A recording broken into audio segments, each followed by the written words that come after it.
Well, experts in the field of diplomacy want the incoming administration to consider policy formulation that would enhance Nigeria's image and impact the lives of citizens at home and in diaspora. Mayor Thomas reports. Africa has always been the centerpiece of Nigeria's foreign policy. Since Nigeria attained its independence in 1960, its focus has been on the liberation and entrenchment of democracy in other African countries, especially the Southern Africa. The positive strides these brought about earned Nigeria the toga giant of Africa, not just because of its population size, but the weight it wields in the international arena. Prime Minister Tafawa Balewa went to the United Nations, the annual conclave, and issued what it was our foreign policy agenda, which was non-alignment, and also that Africa was going to be the centerpiece.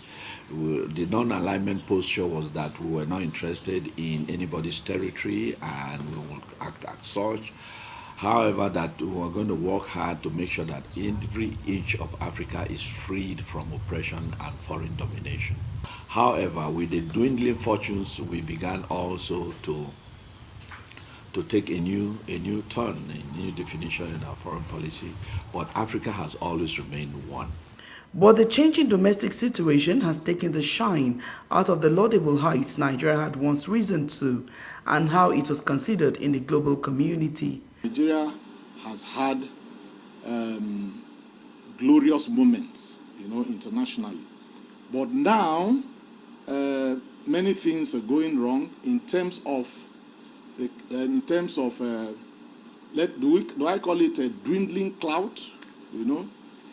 Our stature.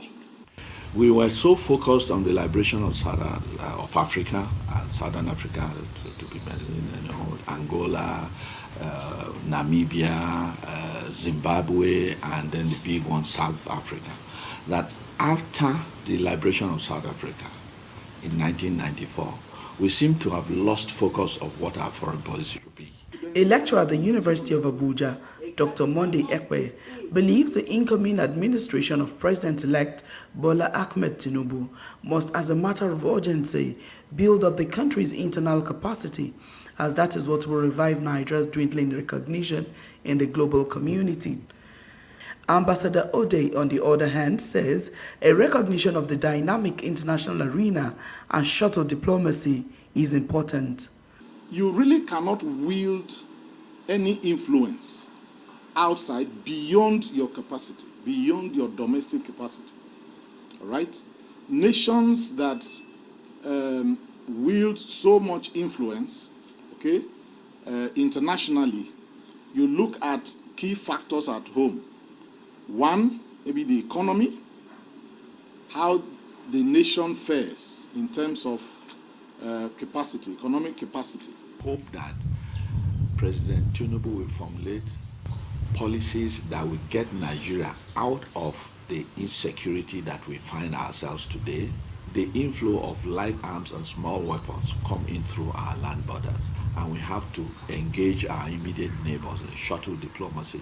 And like we recommended for Buhari when he came in, I think he has to do a shuttle diplomacy to these countries that border us immediately, all francophone, and thank them for the cooperation we have obtained from them so far. We are expecting more.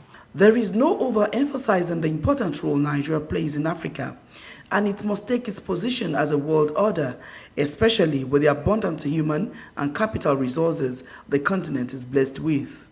Nigeria only needs to wake up and take the lead in helping Africa achieve this. A whole lot of this rests on the leadership of Nigeria, the policies it churns out, and the implementation of such policies. Mayor Thomas, TVC News, Abuja.